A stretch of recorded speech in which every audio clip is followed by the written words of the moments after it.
हम सबसे पहले भारत के सभे मतदाता के अभिनंदन करतानी आ विशेष गहन पुनरीक्षण अभियान SIR के सफलतापूर्वक संपन्न करावे खातिर रउआ सभे के कोटि कोटि आभार आ धन्यवाद जतावत बानी।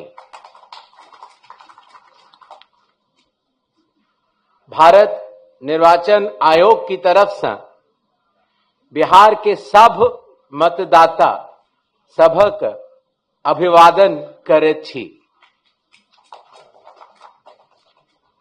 आपके माध्यम से मैं बिहार के सभी मतदाताओं से यह आह्वान करता हूं कि आइए, जिस तरह से हम अपने त्योहारों को उल्लास और श्रद्धा से मनाते हैं और विशेष रूप से बिहार की छठ पूजा जैसे महान लोक पर्व को पूरे उत्साह व आस्था से मनाते हैं, उसी तरह से लोकतंत्र के चुनाव के इस महापर्व को भी उत्सव की तरह मनाएं। अपनी भागीदारी सुनिश्चित करें, जिम्मेदारी निभाएं और मतदान अवश्य करें। अपना भागीदारी पक्का करी, जिम्मेदारी निभाएं, आप वोट जरूर करें। धन्यवाद।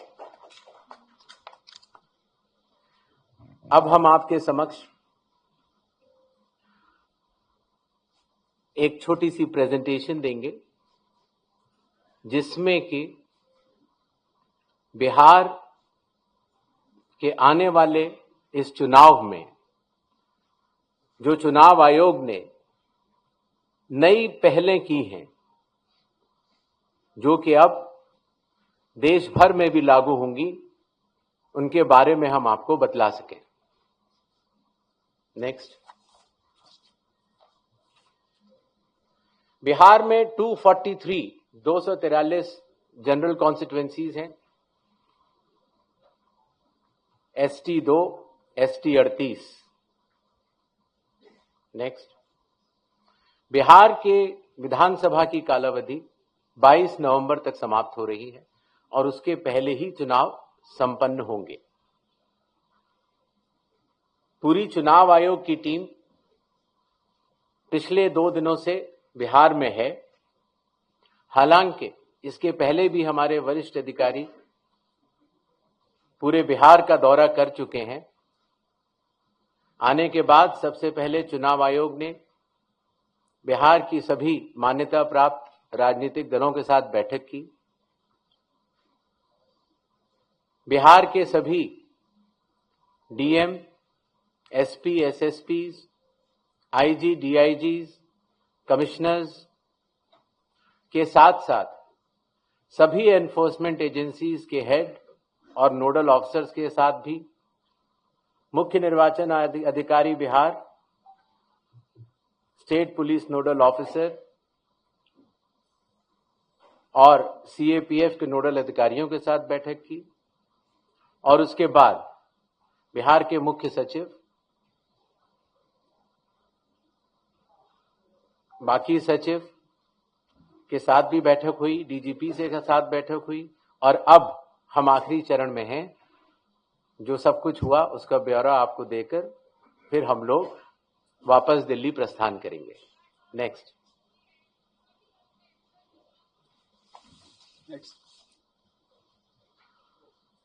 बिहार से शुरू होने वाली कुछ पहलों में सबसे पहले परिशीलन, ट्रेनिंग। बूथ लेवल एजेंट्स की पहली बार चुनाव आयोग ने ट्रेनिंग की और बिहार के सभी बूथ लेवल एजेंट्स 1 की ट्रेनिंग कुछ माह पूर्व ही दिल्ली में संपन्न हुई। साथ ही साथ बूथ लेवल ऑफिसर्स की भी IIIDM में ट्रेनिंग हुई और अभी तक देश भर के लगभग 700 बूथ लेवल ऑफिसर्स और सुपरवाइजर्स की ट्रेनिंग पूरी की जा चुकी है। साधारण तौर से पुलिस ऑफिसर्स की ट्रेनिंग जिला या स्टेट में ही होती थी, लेकिन इस बार एक मानक के तौर पर उसको दिल्ली में भी ट्रेनिंग शुरू की गई। मतदाता सूची, इसमें सबसे बड़ी पहल रही विशेष गहन परीक्षण अर्थात स्पेशल इंटेंसिव रिवीजन। ये कार्य 24 जून 2025 से शुरू हुआ और कालावधि पूर्ण होने से पहले ही समयबद्ध तरीके से सभी मतदाताओं के सहयोग के साथ समाप्त हुआ। जो बूथ लेवल ऑफिसर्स, निर्वाचक पंजीयक अधिकारी जो इतनी मेहनत के साथ ये कार्य करते हैं, उनके मानसिक मोटिवेशन के लिए उनका रिन्यूमरेशन भी बढ़ाया गया। काफी वर्षों के बाद ये पहली बार हुआ और खास तौर से ईआरओस और एईआरओस को पहली बार ऑनरेडियम देने की व्यवस्था की गई। पहले ये बात सुनने में आती थी कि वोटर कार्ड मिलने में बहुत देरी होती है, इसलिए चुनाव आयोग ने वोटर कार्ड के वितरण की हर चरण की एनालिसिस करते हुए अब उसको 15 दिन के अंदर हमारे मतदाता को मिल जाए, ऐसी व्यवस्था की। बूथ लेवल ऑफिसर्स को जब वो मतदाता के पास जाएं तो मतदाता उनको सुगमता से पहचान पाए, इसलिए बूथ लेवल ऑफिसर्स के लिए भी फोटो आईडी कार्ड्स शुरू किए गए। कंडक्ट ऑफ इलेक्शंस, विकास की गति के साथ चलते हुए हर जगह ये समस्या मतदाता लोग बताते थे कि कई बार जब लाइन में खड़े होते हैं तो मोबाइल की आवश्यकता पड़ती है। आजकल मोबाइल कोई नहीं छोड़ना चाहता, तो इसलिए बूथ के कमरे के ठीक बाहर मोबाइल जमा कर अपना वोट देने के बाद ठीक बाहर आएं और अपना मोबाइल ले जाएं। ऐसी व्यवस्था की ट्रायल की जा चुकी है पिछले बाई इलेक्शंस में और बिहार में ये पूरे राज्य में लागू होगा, सभी 90,000 पोलिंग बूथ पर। फिर एक बात ये भी समझ में आई कि जो मतदाताओं को वोटर इंफॉर्मेशन स्लिप दी जाती है, जिससे कि उनको पता लग जाए कि ये बूथ कहां पर है और अगर चाहें तो पहले भी जाके देख सकते हैं, उसमें बूथ की संख्या और पता बड़े फॉन्ट में, अगर आप देखेंगे इसमें तो लाल रंग से उसमें चौकोर किया हुआ है, तो बड़े फॉन्ट पर आप दूर से ही देख सकते हैं, जिससे कि आप अपने मतदान केंद्र में बड़ी सुगमता के साथ जा सकते हैं। इलेक्शन कमीशन ने टेक्नोलॉजी का सहारा कई वर्षों से लिया हुआ है। धीरे धीरे करते करते लगभग 40 एप्लीकेशंस बन चुकी थी, जिसको कि हर मतदाता को या स्टेक होल्डर को बार बार अलग अलग लोड करना पड़ता था। इसलिए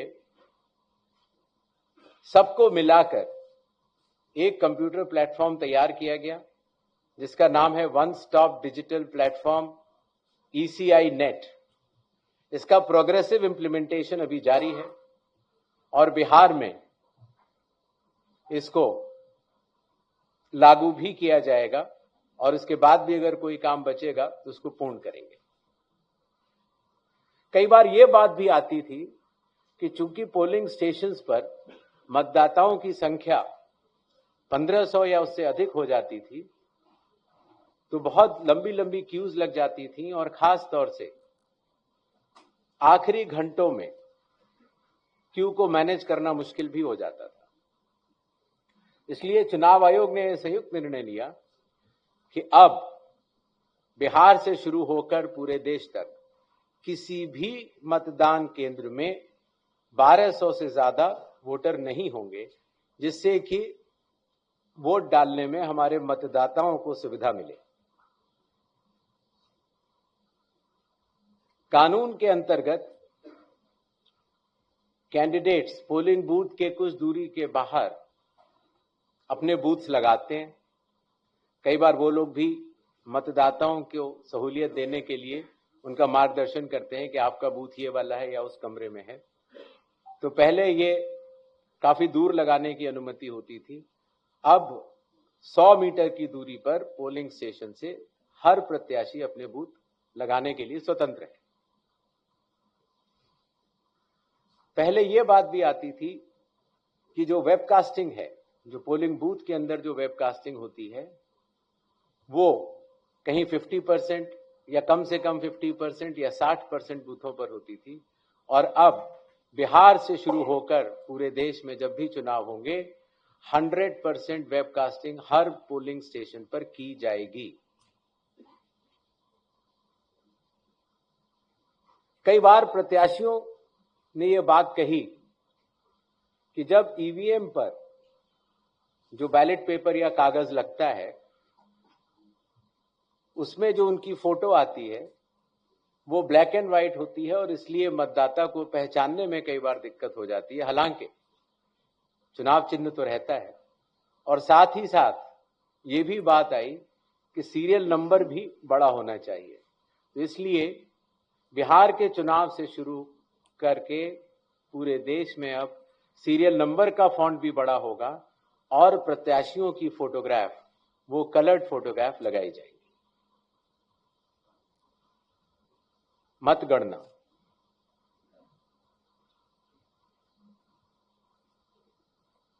पहले जब वोट्स की काउंटिंग होती थी तो अगर फॉर्म 17C, जिसके बारे में आपको बाद में आगे बताऊंगा, अगर उसमें जो प्रिसाइडिंग ऑफिसर पोलिंग एजेंट्स को देते हैं और ईवीएम की काउंटिंग यूनिट में अगर कोई भी मिसमैच होगा तो ऐसी सभी वीवीपैट की गिनती पूर्णतः की जाएगी।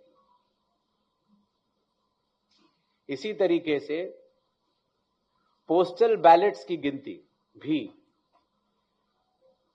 ईवीएम के आखिरी 2 राउंड से पहले पूर्ण करना अनिवार्य होगा और ईवीएम के आखिरी 2 राउंड उसके बाद ही शुरू होंगे। नेक्स्ट,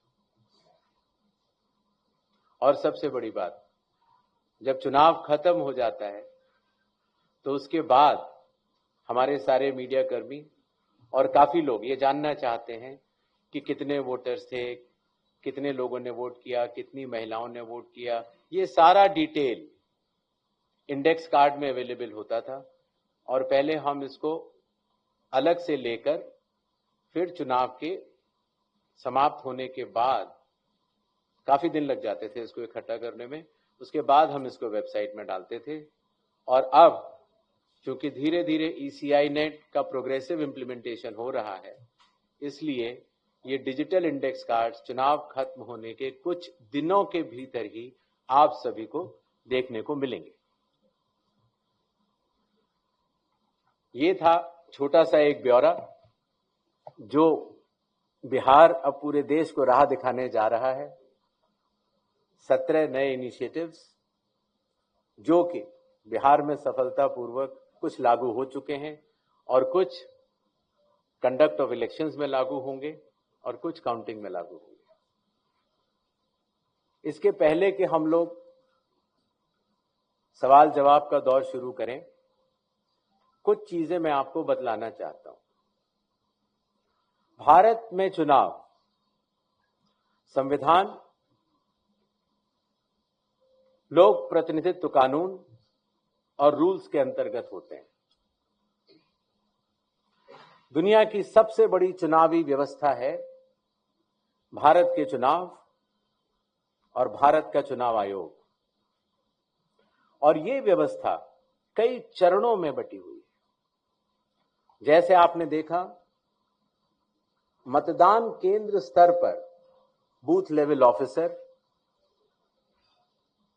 उनके ऊपर इलेक्टोरल रजिस्ट्रेशन ऑफिसर अर्थात ERO अर्थात निर्वाचक पंजीकरण अधिकारी, जो कि SDM स्तर के होते हैं, जो मतदाता सूची होती है उसको बनाने की जिम्मेदारी ईआरओज की होती है। बिहार के 243 हर विधानसभा में एक ईआरओ होता है और उन्होंने मिलकर बीएलओज के साथ मिलकर 243 ईआरओज 90,217 बीएलओज ने मिलकर काफी वर्षों के बाद, लगभग 22 वर्षों के बाद मतदाता सूची के शुद्धिकरण का कार्य किया। अगर ईआरओ के निर्णय में किसी का मत, किसी का नाम अगर वोटर लिस्ट में ना आ पाए या किसी गलत आदमी का नाम आ जाए तो इसके ऊपर डीएम के पास अपील होती है और अगर डीएम के डिसीजन में अगर कोई भी त्रुटि किसी भी मतदाता को लगती है तो उसकी अपील चीफ इलेक्टोरल ऑफिसर के पास होती है।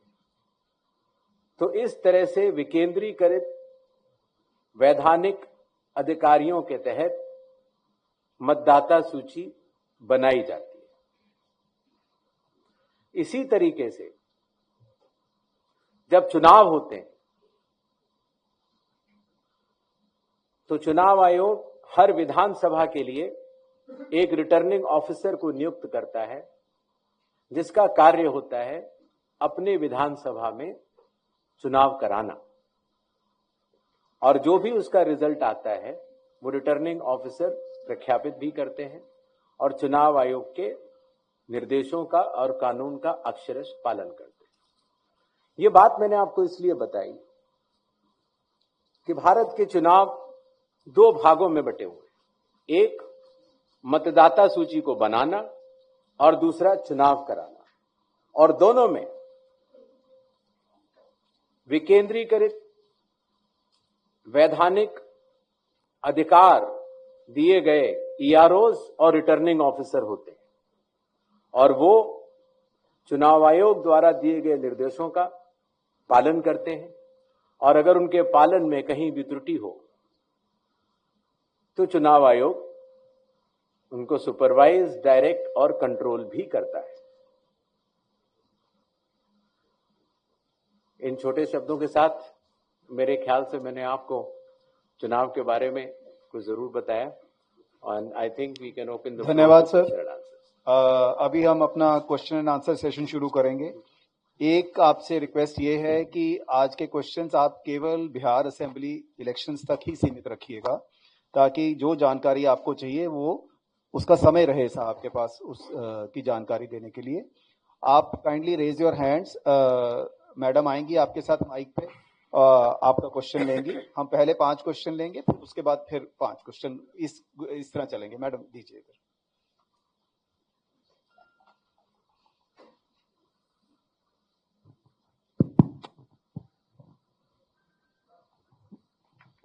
सर, मेरा नाम ब्रजेश मिश्रा है और मैं आईएनएस न्यूज एजेंसी से हूं।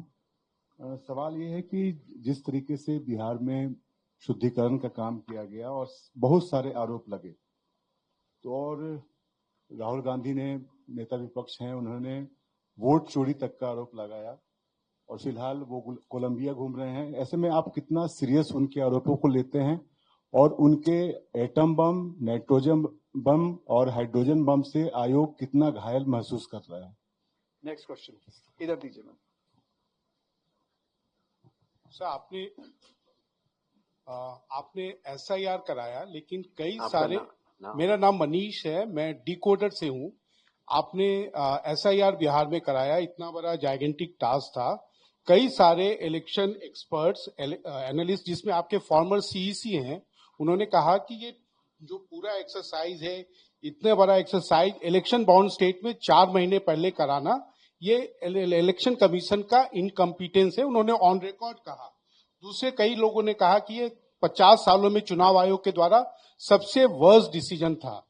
कुछ लोगों ने ये भी कहा कि ये इनकम्पिटेंस प्लस मोटिवेटेड डिसीजन इसलिए रहा कि इसमें कुछ सेक्शंस ऑफ द सोसाइटी को जानबूझकर एक्सक्लूड करने की कोशिश की गई. So what is your response to, how do you respond to these charges of incompetence plus motivated decision?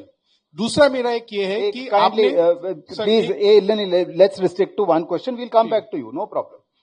इधर दीजिए, ये साहब बैठे. सर मेरा नाम शशि भूषण है, मैं प्रभात खबर अखबार से हूँ. सर मेरा सवाल है कि बिहार के जो प्रतिपक्ष के नेता हैं उनका आरोप है कि एक ही घर में कई कई मतदाताओं के नाम शामिल किए गए हैं. तो ये जो हाउस लिस्टिंग का काम है, क्या इसमें सुधार होगा या वैसे ही रहेगा? दूसरा सर ये है कि फॉर्म 70C इसको लेकर क्या है कि क्या जो पहले वोटर एजेंट जो पॉलिटिकल पार्टी के चले जाते हैं तो उनकी क्या बाध्यता रहेगी कि वो लेकर और हस्ताक्षर करके ही वहां से जाए? Next question. और इसी से एक जुड़ा हुआ है सर, एक और जुड़ा हुआ है. जी आप काइंडली ऐसे. सर मॉक पोल को लेके क्या जितने पॉलिटिकल पार्टी भाग लिए हैं और जो नहीं लिए हैं, क्या उनका ब्यौरा आप जारी करेंगे? Sir good morning, Kaushlendra Mishra from Hindustan newspaper. Sir मेरा सवाल एक है कि बिहार चुनाव हो या देश के कहीं भी चुनाव होते हैं, एक पैरामीटर फिक्स है कि प्रत्येक उम्मीदवार सर्टेन अमाउंट ही खर्च कर पाएगा, लेकिन हकीकत में वैसा होता नहीं है. तो इसको मॉनिटर करने के लिए कोई सख्त कदम सीसी उठाएंगे? और दूसरा सर एक सवाल है. You will have to repeat the question. Sir सवाल ये था कि एक पैरामीटर फिक्स है कि 40 लाख विधानसभा में खर्च कर पाएंगे उम्मीदवार, तो उससे अमूमन एक्सीड ही करता है, ये नॉन फिगर है, ये बातें हैं. तो इसको मॉनिटर कैसे सुनिश्चित कराएंगे आपकी लिमिट में वो खर्च हो? दूसरा सर एक इसी से जुड़ी हुई सवाल है कि हमारे कई उम्मीदवार हैं, कई पॉलिटिकल पार्टियां मान्यता प्राप्त आपके यहाँ से हैं, जिनके उम्मीदवार बहुत पुअर बैकग्राउंड से आते हैं, उन पे छोटे मोटे अपराध के मामले भी होते हैं. तो क्या वैसे उम्मीदवारों के लिए जो 3 अखबारों में या ये पब्लिश करने की बाध्यता है, उसमें भी कोई आप रिलैक्सेशन देने जा रहे हैं? Thank you. हाँ जी बताइए. सर मैं रजनीश जी बिहार झारखंड से. और सर एक सवाल है कि जो बिहार सरकार अभी जो गणना कराई थी यहाँ पे, उसमें सेक्स रेशियो जो है 914 था प्रति 1000 पुरुष पे महिलाओं की जो संख्या, और अभी आपकी ओर से जो SIR हुआ है तो उसमें ये संख्या घट गई है. तो क्या महिलाओं के नाम कटे हैं ज्यादा या फिर जुड़ नहीं पाए हैं प्रॉपर? इसमें जो अंतर है इसमें क्या वजह है? Sir Brajkishore Dubey. Sir Brajkishore Dubey. Please अभी आंसर लीजिए, फिर नेक्स्ट राउंड में. सर एक सवाल ले लिया जाए. आते हैं हम, नेक्स्ट राउंड में आते हैं आपके पास, नो प्रॉब्लम. सबसे पहले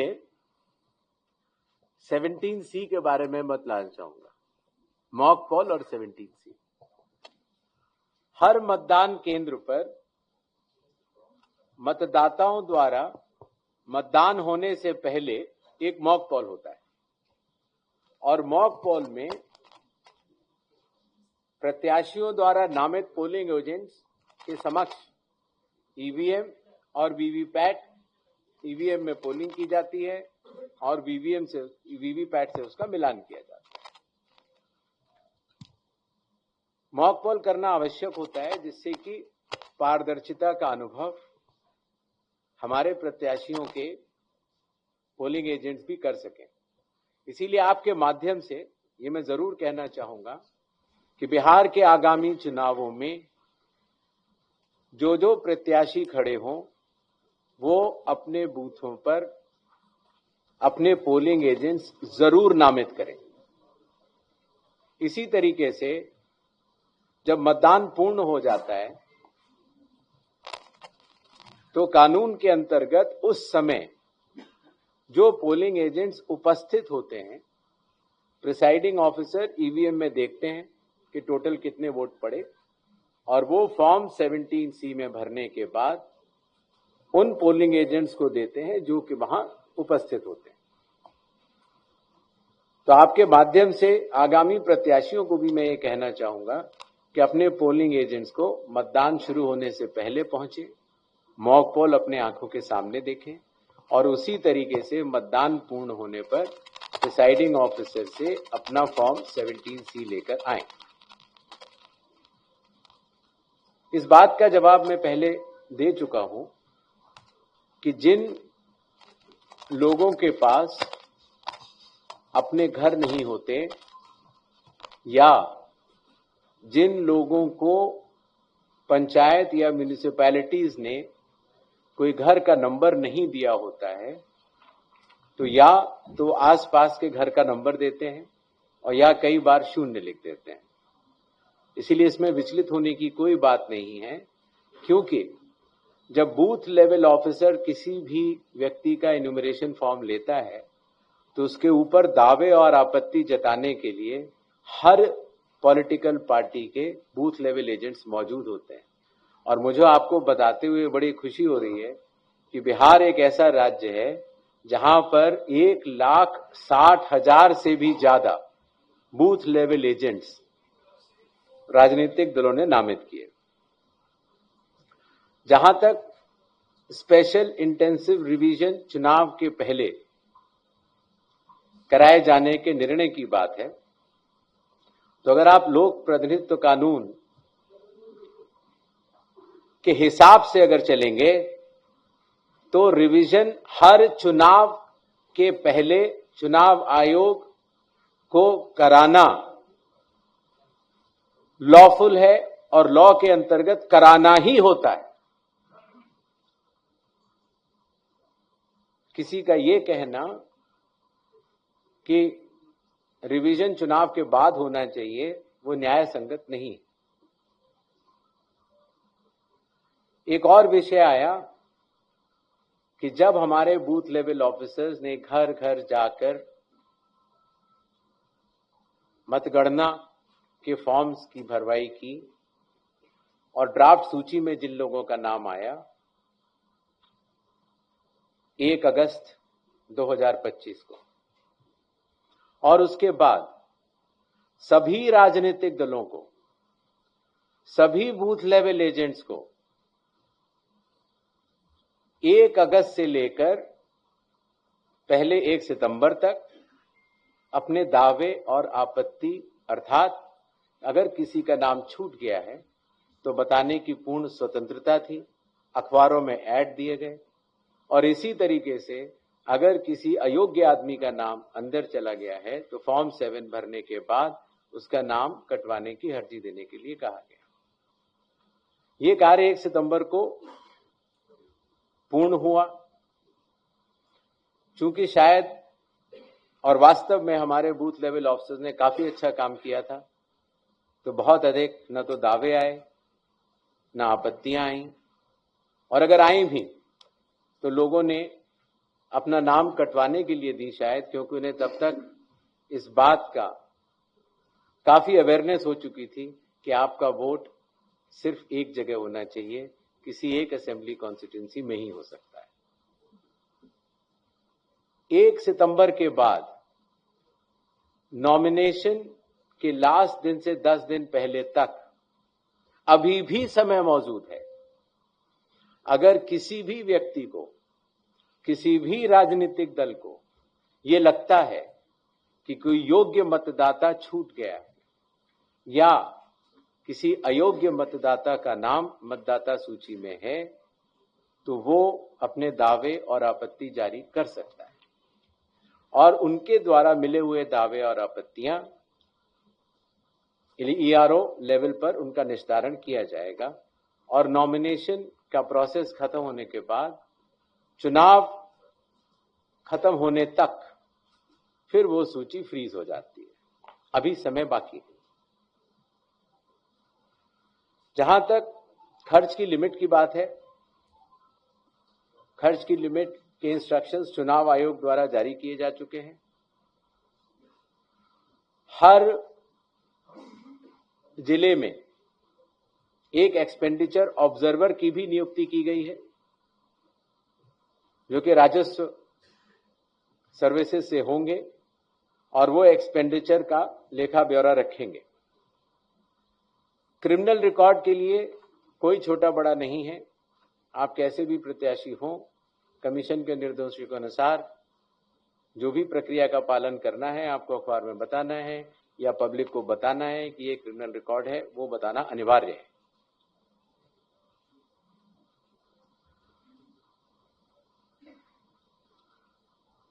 एसआईआर की प्रक्रिया पर हालांकि सोशल मीडिया पर कुछ बातें कही जरूर गई, लेकिन एक ये बात भी सत्य है कि बिहार के लगभग 7 करोड़ 42 लाख मतदाताओं ने इसका स्वागत भी किया है और बढ़ चढ़कर हिस्सा लिया है। इसीलिए आपके माध्यम से बिहार के सभी मतदाताओं का मैं बहुत बहुत धन्यवाद भी करना चाहता हूं।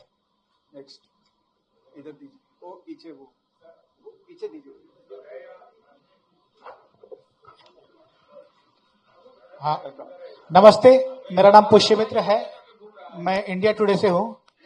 मैं ये जानने में मतलब मेरी रुचि रही जब फाइनल ड्राफ्ट रोल आ गया कि क्या बिहार में एसआईआर के बाद कुछ विदेशी नागरिक ऐसे मिले जिन्होंने अपना वोटर आईडी बना रखा था, लेकिन मुझे ये जानकारी किसी भी प्रेस रिलीज में नहीं मिली, पूछने पर भी नहीं मिली।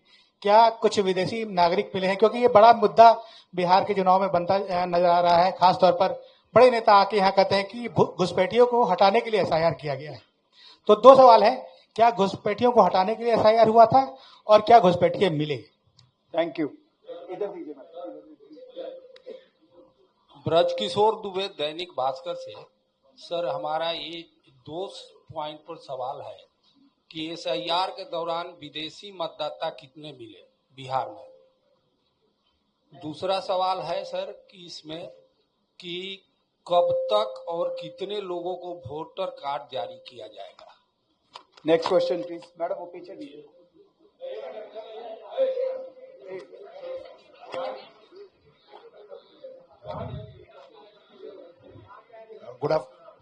Good afternoon please good afternoon. देखिए, will come to you please. Good afternoon Gyanesh ji, मैं प्रभाकर कुमार हूँ, एनडीटीवी न्यूज चैनल से। मेरे 2 सवाल हैं छोटे से। पहला तो एक पॉलिटिकल गुट ने आपसे एक फेज में चुनाव की बात की है, उसके अपने रीजन दिए उन्होंने, और दूसरों ने 2 फेज में बात की है। उस पर इलेक्शन कमीशन क्या सोचता है? दूसरा, एक पर्टिकुलर नेशनल पॉलिटिकल पार्टी ने आपसे निवेदन किया है कि महिलाओं को बुर्का में चुनाव बूथ पे ना जाने दिया जाए, अगर वो जाएं तो उन्हें उनका बुर्का हटा के चेक करना चाहिए। ऐसी आपके पास रिक्वेस्ट आई थी कल आपकी मीटिंग में। तो क्योंकि ये मामला सेंसिटिव है, इस पर हम चुनाव आयोग क्या सोचता है वो जानना चाहिए। विल कम टू ये इधर दीजिए। Anirban from Hindustan times. Sir, 2 सवाल है। अभी सुप्रीम कोर्ट का एक निर्णय आया है, उसमें आधार कार्ड को लागू करने के लिए कहा गया है among the 11 documents, apart from the 11 documents. ये क्या इलेक्शन कमीशन जब पैन इंडिया एसआईआर करेगी तो Aadhaar will be one of the documents included? And few political parties have also demanded that 3.66 lakh people deleted from the final rolls, they should be published in the public domain. So will the commission do it? वो पीछे दे दीजिए, पीछे वो हाथ खड़ा।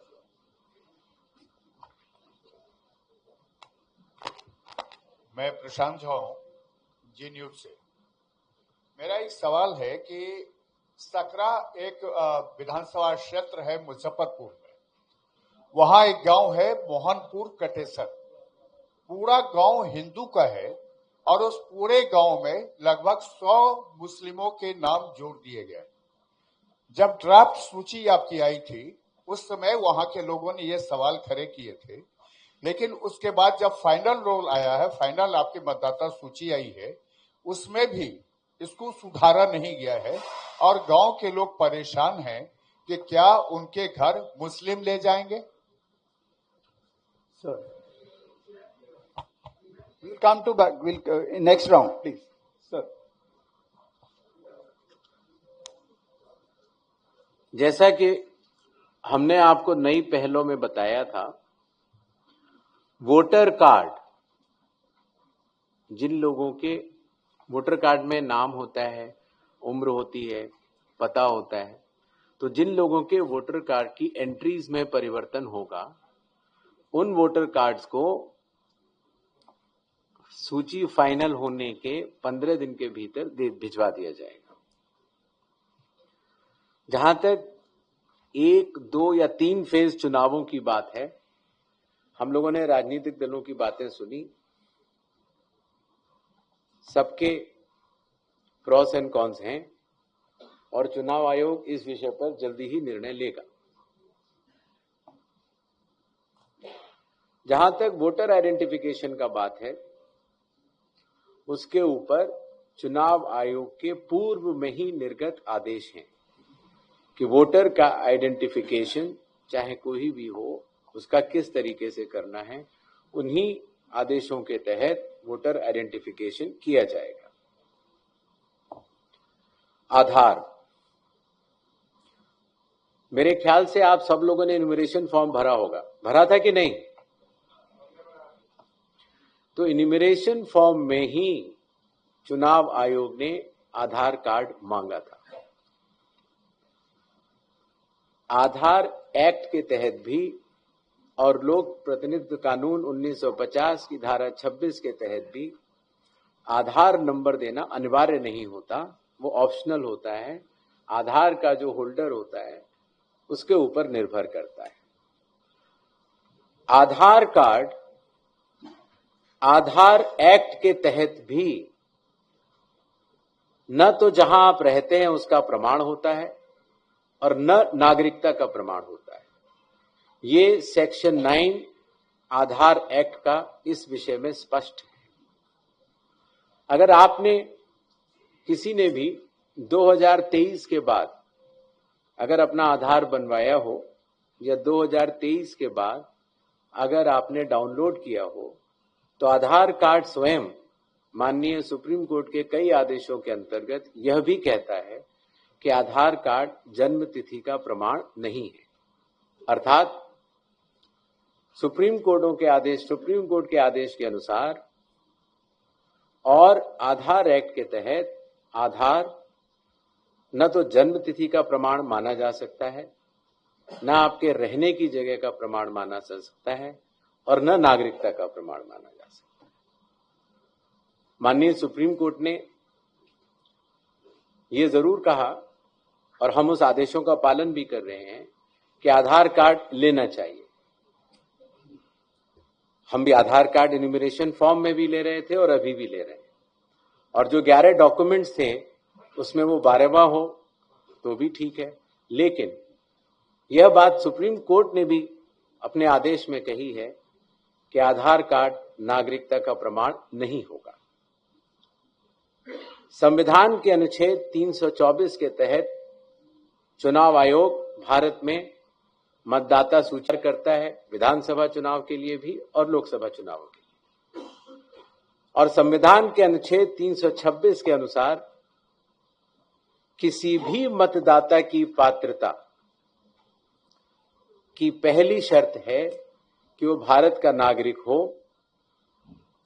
उस booth के आसपास का निवासी हो और 18 वर्ष के ऊपर। तो 18 वर्ष के ऊपर की आयु का प्रमाण आधार नहीं होता। जिस इलाके में आप रहते हैं, जहां आपकी रिहाइश है, जो पता आपका आधार कार्ड में लिखा होता है, वो आधार एक्ट के अनुसार वो उसका प्रमाण नहीं होता। आधार एक्ट का सेक्शन 9 ये कहता है कि आधार नागरिकता का प्रमाण नहीं है।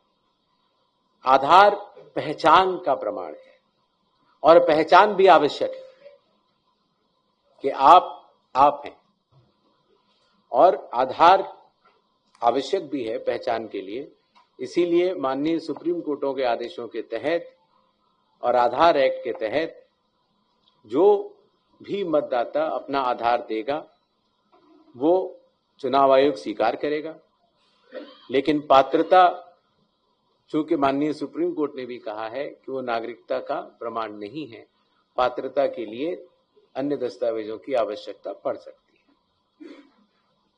जहां तक मोहनपुर गांव में एक विषय भाई ने रेज किया था, तो मैं सीईओ बिहार से कहना चाहूंगा इसकी जांच करवा लें, इसकी सत्यता क्या है, और जो भी पारदर्शी तरीके से उस सत्यता का क्रियान्वयन हो सकता है उसको समय परिधि के भीतर कर दें, नॉमिनेशन के 10 दिन से पहले। एक और विषय आया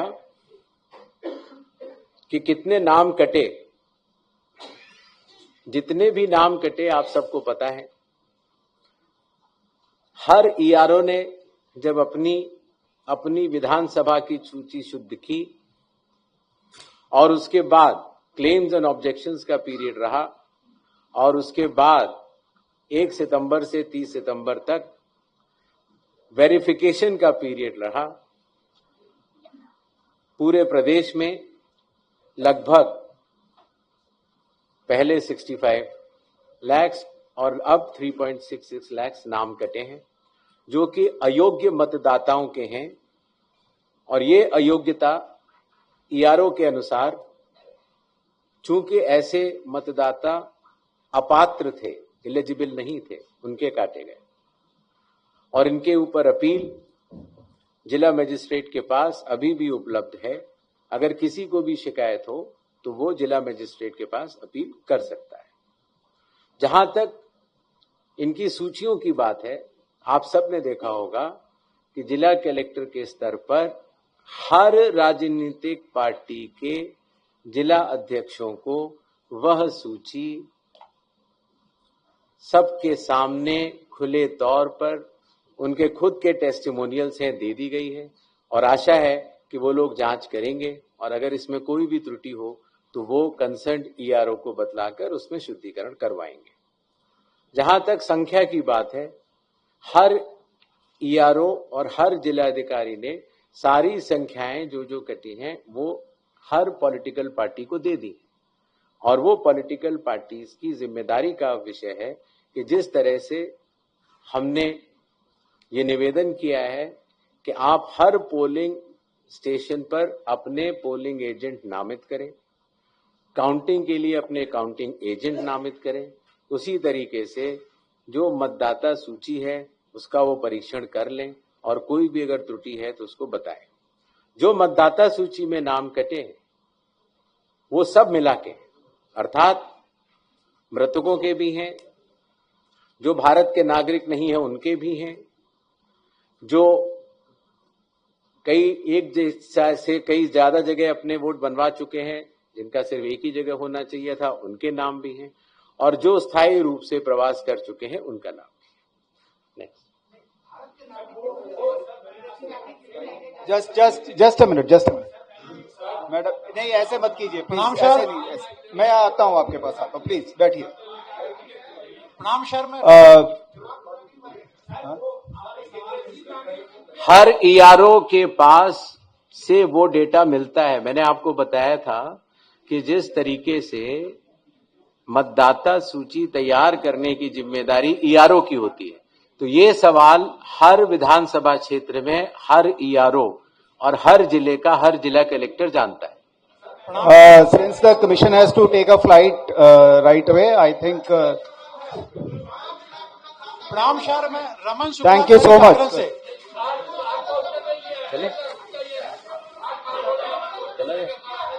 अभी है ना, चलिए एक 5 और प्लीज अच्छा आप बताइए, काइंडली देखिए केओस मत, आप बताइए, आप बताइए। रमन शुक्ला, दैनिक जागरण से। मैडम ये साहब को दे दो। हाँ जी आप बताइए प्लीज। आप पे आते हैं, आता हूं मैं आप पे। प्रणाम सर, मैं रमन शुक्ला, दैनिक जागरण से। इस तरह तो कोई क्वेश्चन हो नहीं पाएगा, आप आगे आके पूछिए प्लीज। हाँ दे देंगे, आप अपना क्वेश्चन पूछिए। प्रणाम सर, मैं रमन शुक्ला, दैनिक जागरण से। सवाल सर ये है कि क्या आपकी बात सभी मतदाताओं को बिहार में नया ईपिक दिया जाएगा? क्या जो 17 नवाचार आप कर रहे हैं उसमें ये शामिल है?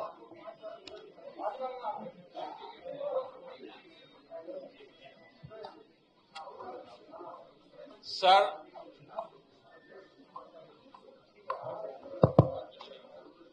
हम लोग 40 वर्ष से नाम वोट दया शंकर तिवारी इंडियन पंच से बोल रहे हैं। 40 वर्ष से हम वोट दे रहे हैं और देख रहे हैं कि इलेक्शन में सुधार। आज तक हम देख रहे हैं 40 वर्ष में कि धीरे धीरे आप लोग कह रहे हैं कि सुधार कर और करप्शन बढ़ते जा रहा है। जितने अपराधी हैं वो जेल से छूट के आते हैं, 100 केस रहता है, 50 केस रहता है, नॉमिनेशन करते हैं, इलेक्शन लड़ते हैं, बाहुबली कहते हैं। और वहां पर जो उनके क्षेत्र की जनता होगी उनके सामने किसी काम के लिए कैसे जाएगी? तो हमको तो नहीं लगता है कि 40 वर्ष में कोई सुधार हुआ है इलेक्शन में। तो आप लोगों को करना है। ठीक है जी, ठीक। Sir, would you like to answer? I think, Yeah. देखिए ऐसा है कि हमारी आपकी रूबरू तो आज हुई है और फिर भी चलती रहेगी, लेकिन समय परिधि फ्लाइट की वजह से भी है, तो जो आपके सवाल हैं उनका मैं जरूर जवाब देता हूं। जहां वोटर कार्ड में एंट्रीज की चेंजेस हैं, जैसे कि विवाह उपरांत कई बार महिलाओं के नाम बदल जाते हैं, या आपने अपने रिहाइश की जगह बदल ली है तो पता बदल जाता है, तो इस तरह के केसेस में नए वोटर कार्ड जारी होंगे। जहां तक जेल के अपराधियों की बात है,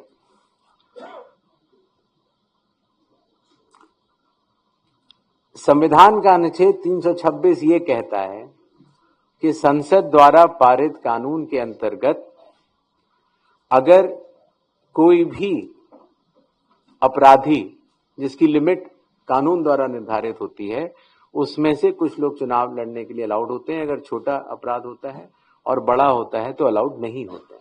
तो उस कानून के अनुपालन में ही चुनाव आयोग ये निर्धारित करता है कि कौन अब चुनाव लड़ सकता है और कौन नहीं। एक विषय पूछा गया कि महिलाओं की संख्या के बारे में, तो जो इन्यूमरेशन का प्रोसेस है उसमें इन्यूमरेशन फॉर्म सभी को दिए गए, चाहे वो हमारी सम्मानित महिलाएं हों, चाहे वो हमारे सम्मानित पुरुष हों। और आज भी अभी भी अगर किसी भी मतदाता, चाहे वो महिला हो या पुरुष हो, अगर उनका नाम या तो छूट गया है या अयोग्य किसी भी व्यक्ति का नाम आ गया है, तो नॉमिनेशन की तारीख से 10 दिन पहले अगर आप ईआरओ को फॉर्म 7 या फॉर्म 6 भरेंगे तो उसमें सुधार किए जाने की अभी भी गुंजाइश है।